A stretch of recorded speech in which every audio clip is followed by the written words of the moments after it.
Friends, मॉनिटरल academy में आपका स्वागत है। आज के इस वीडियो में हम पढ़ने वाले हैं डिप्थीरिया। फ्रेंड्स, आपको पता है कि डिप्थीरिया कौन कॉज करता है। जो कॉर्निबैक्टीरियम डिप्थीरिया है वो डिप्थीरिया कॉज करता है। दैट है हमारा जो आज का टॉपिक है, हमारा डिप्थीरिया है। तो आपको पता है फ्रेंड्स, जो डिप्थीरिया है वो किस वजह से कॉज होता है, और ये बेसिकली जो सीरियस इन्फेक्शन कॉज करता है नोज़ और थ्रोट के अंदर करता है। और ये इजीली प्रिवेंटेबल भी है, क्योंकि आजकल इसकी क्या है, वैक्सीन्स भी बन चुकी हैं। तो इसका इंट्रोडक्शन क्या है friends? Diphtheria is a serious bacterial infection that causes affect that the mucus membrane of the nose and throat. जो नोज और थ्रोट की म्यूकस मेम्ब्रेन होती है, ये उसको अफेक्ट करता है। So diphtheria can be treated with medication. So medication के थ्रू भी डिप्थीरिया को ट्रीट किया जा सकता है। But in advance stage diphtheria can damage the heart, kidney and nervous system. अगर इसकी स्टेजेस बढ़ती जाए, आपने कोई प्रिवेंटेबल ट्रीटमेंट नहीं ली है, कोई वैक्सीन नहीं लिया है, कोई मेडिकेशंस नहीं ली है, तो ये क्या होता है कि ये कोई एडवांस स्टेज में जब चला जाता है डिप्थीरिया, तो इसमें क्या होता है कि आपका हार्ट भी डैमेज हो सकता है, आपकी किडनी डैमेज हो सकती है, या फिर आपका नर्व सिस्टम भी डैमेज हो सकता है in the case of advance stage. अगर हम सिम्टम्स की बात करें, नॉर्मली जो आप सिम्टम्स देखोगे इसमें सोर थ्रोट है, आपका फीवर, स्वेलन, लिम्फ नोड में स्वेलिंग आ सकती है, आपको वीकनेस आ सकती है। तो इसका क्या है? So diphtheria signs and symptoms usually being 2 to 5 days after a person become infected. अगर कोई पर्सन इन्फेक्टेड हुआ है तो उसके 2 to 5 days में उसके सिम्टम्स अपीयर होने स्टार्ट हो जाते हैं, जिससे कि हमें पता चलता है कि हाँ, ये डिप्थीरिया के सिम्टम्स हो सकते हैं। साइन और सिम्टम्स में इंक्लूड है a thick grey membrane covering the throat and tonsils.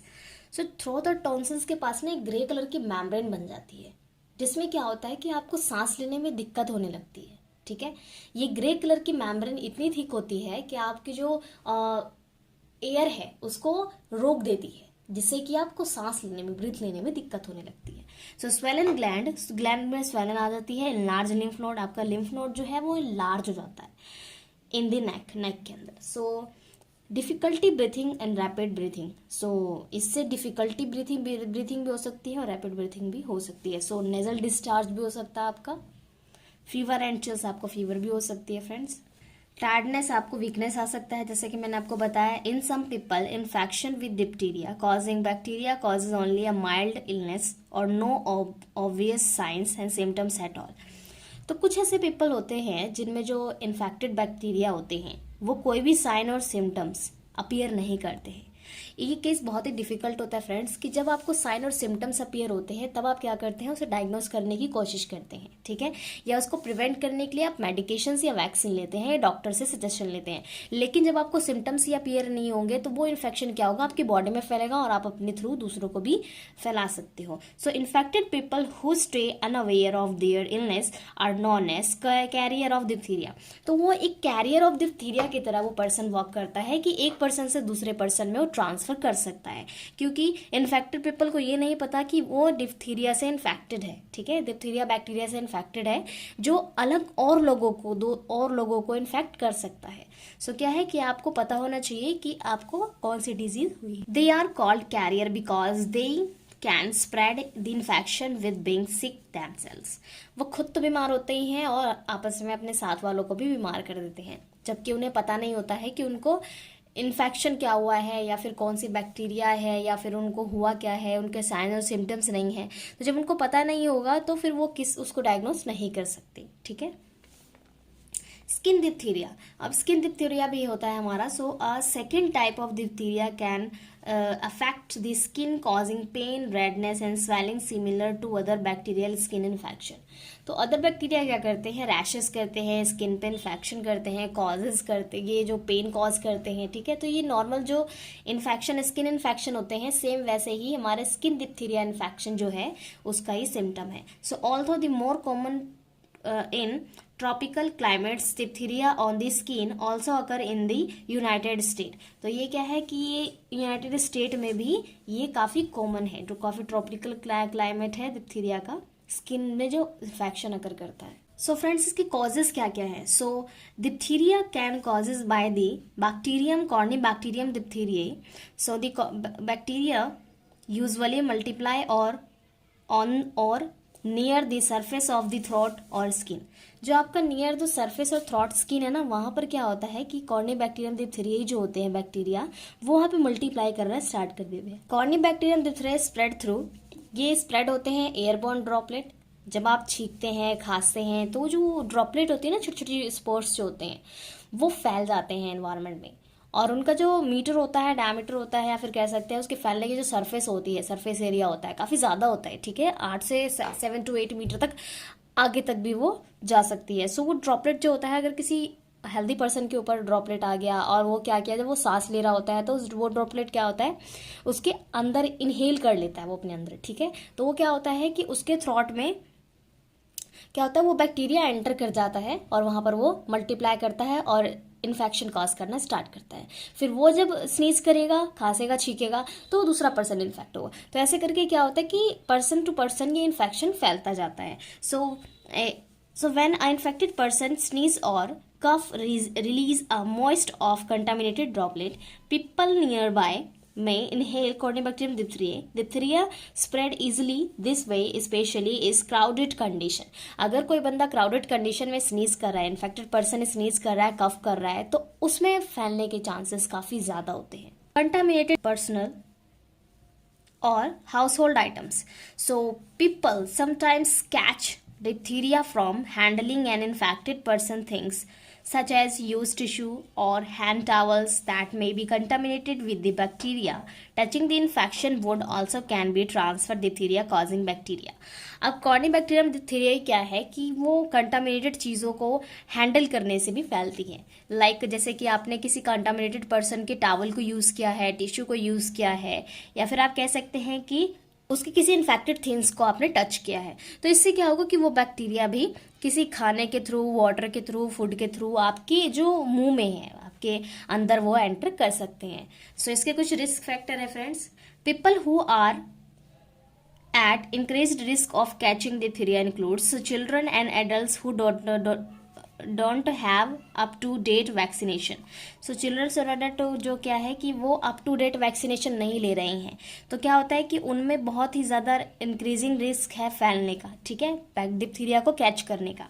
So people living in a crowded or unsanitary condition. So unsanitary condition में क्या होता है कि उस वहाँ पर ना उनको कुछ प्रोवाइड नहीं किया जा रहा है। मतलब कि जैसे कि कोई ऐसी कंडीशन में रहा है जहाँ बहुत क्राउड है, काफ़ी ज़्यादा लोग रहते हैं और वहाँ पर कोई भी मेडिकल सर्विसेज नहीं है, तो उस कंडीशन में क्या होता है कि डिप्थीरिया फैलने के चांसेस, उसके रिस्क फैक्टर काफ़ी ज़्यादा हो जाते हैं। So anyone who travel on a area where diphtheria infection are more common.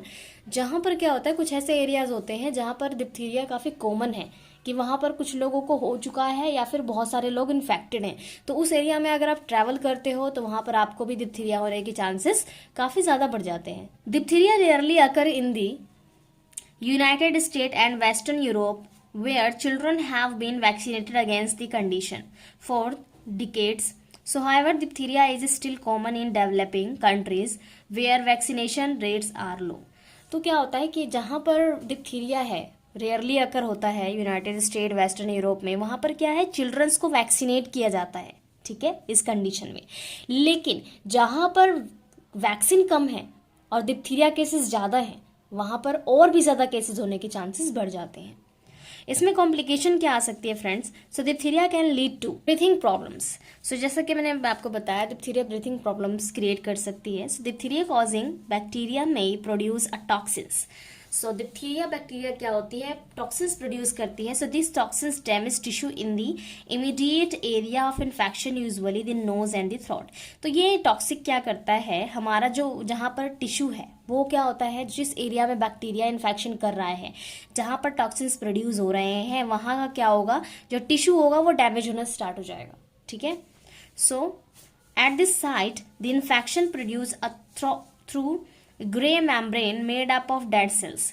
तो क्या होता है, जो ग्रे कलर की मैंने आपको मेम्ब्रेन बताई थी जिसकी वजह से ब्रीथिंग प्रॉब्लम होती है, एक थिक, आप कह सकते हैं कि थिक लेयर बन जाती है, जिसकी वजह से क्या होता है कि वहाँ पर क्या होता है, ब्रीथिंग प्रॉब्लम स्टार्ट हो जाती है। तो वो जो ग्रे कलर की मेम्ब्रेन होती है ना, वो डेड सेल्स होती हैं। ठीक है।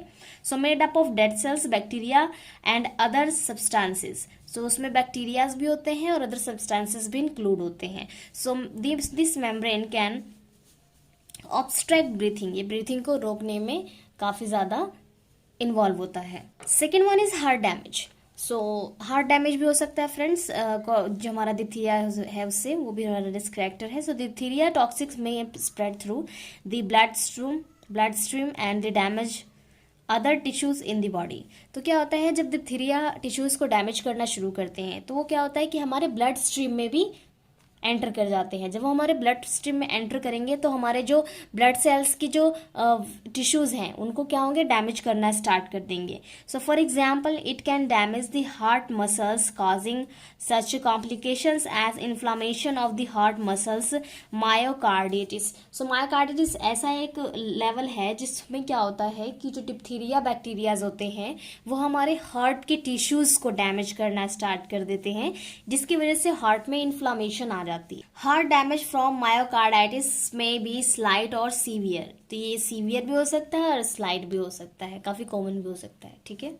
At its worst myocarditis can lead to heart failure and sudden death. तो आप समझ सकते हैं फ्रेंड्स कि जब हार्ट में आपके कुछ चेंजेस हो रहे हैं या फिर हार्ट आपका प्रॉपर तरीके से फंक्शन नहीं कर रहा है तो वो फेल भी हो सकता है और आपके उसमें डेथ भी हो सकती है, ठीक है। Nerve damage. So the toxics can also causes nerve damage, typically target our nerves to the throat where poor nerve condition may causes difficulty swelling. So क्या होता है कि अगर आपका पुअर कंडीशन में आपका नर्व सेल्स जो है वो पुअर कंडीशन में है तो क्या होता है कि आपके नर्व सेल्स में स्वेलिंग आ सकती है। So nerves to the arms and legs also may become inflammated causes muscles weakness. तो आपके जो आर्म्स है, लेग्स है, जो उनके नर्व सेल्स में अगर इन्फ्लामेशन होने स्टार्ट हो जाए तो आपका क्या होता है, जो आपकी मसल्स है वो वीक होने स्टार्ट हो जाती है। So if the diphtheria toxics damage the nerves that have control muscles used in breathing, these muscles में बिकम अ पैरालाइज्ड। तो क्या होता है कि आपका जब डिप्थीरिया टॉक्सिक है वो आपके नर्व सिस्टम को डैमेज करना स्टार्ट करती है, तो जो क्या है कि जो कंट्रोल कर रही है आपकी मसल्स वो क्या होती है, ये क्या करती है, उसको पैरालाइज कर देती हैं। पैरालाइज का मतलब ये कि आपकी जो टिश्यू है, सेल्स है, नर्व सिस्टम है, आपका वहाँ प्रॉपरली वर्क नहीं करेगा, ठीक है। वहाँ पर पूरा पैरालाइज होता है, पूरा सुन्न हो जाता है। So at this point you might need mechanical assistance to breathe. तो आपको सांस लेने के लिए क्या होता है, मैकेनिकल सिस्टम की जरूरत पड़ती है जो आपको एक्सटर्नली प्रोवाइड की जाती है। So with treatment most people with diphtheria survive these complications but recovery is often slow। अगर किसी पेशेंट के साथ ऐसा हुआ है, किसी पीपल के साथ ऐसा हुआ है तो इस ट्रीटमेंट के थ्रू क्या होता है, काफ़ी कम ऐसे लोग हो सकते हैं जो रिकवरी कर पाते हैं, ठीक है, और बहुत स्लो रिकवरी होती है उनकी। Diphtheria is fatal about 5% to 10% of the time. So diphtheria is fatal क्या होता है कि 5 to 10% the time. So rate of the death are higher in children.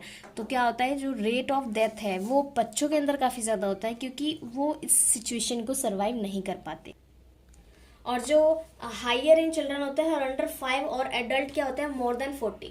अगर एडल्ट मोर देन 40 हैं तो वो भी इस चीज़ को सर्वाइव नहीं कर पाते हैं और उनकी डेथ पॉसिबल हो जाती है। अगर हम फ्रेंड्स प्रिवेंशन की बात करें तो प्रिवेंशन में क्या है, प्रिवेंशन में आप ये कह सकते हो कि वैक्सीनेशन के थ्रू या ट्रीटमेंट के थ्रू उनको प्रिवेंट किया जा सकता है।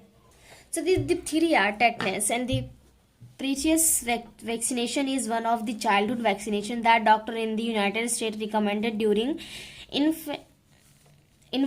Vaccination consists of a series of 5 shot typical administered in the arms or through thigh given children in these ages. So 2 month, 4 month, 6 month, 15 to 18 months, 4 to 6 years.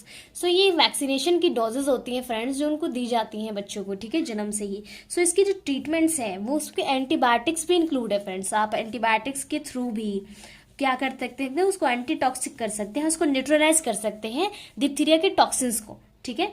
So diphtheria के toxins क्या होते हैं, जहां पर toxins produce कर रहा है diphtheria bacteria, वहां पर क्या है कि अगर आप एंटीटॉक्सिक्स एंटीबायोटिक लेनी शुरू करते हैं तो वो टॉक्सिन्स जो है, जो ग्रे कलर की मेम्ब्रेन बन रही है, आप उसको बनने से रोक सकते हैं, ठीक है। सो काफ़ी सारे ऐसे एंटीबायोटिक्स भी हैं जो इंक्लूड है प्रिवेंशन के लिए। सो फ्रेंड्स, अगर वीडियो अच्छी लगी हो तो लाइक कीजिएगा, फ्रेंड्स को शेयर करना मत भूलिएगा, चैनल को सब्सक्राइब। फ्रेंड्स, अगर कुछ समझ में ना आया हो तो कमेंट बॉक्स में पूछ सकते हैं फ्रेंड्स। मिलते हैं नेक्स्ट वीडियो में। Thank you so much.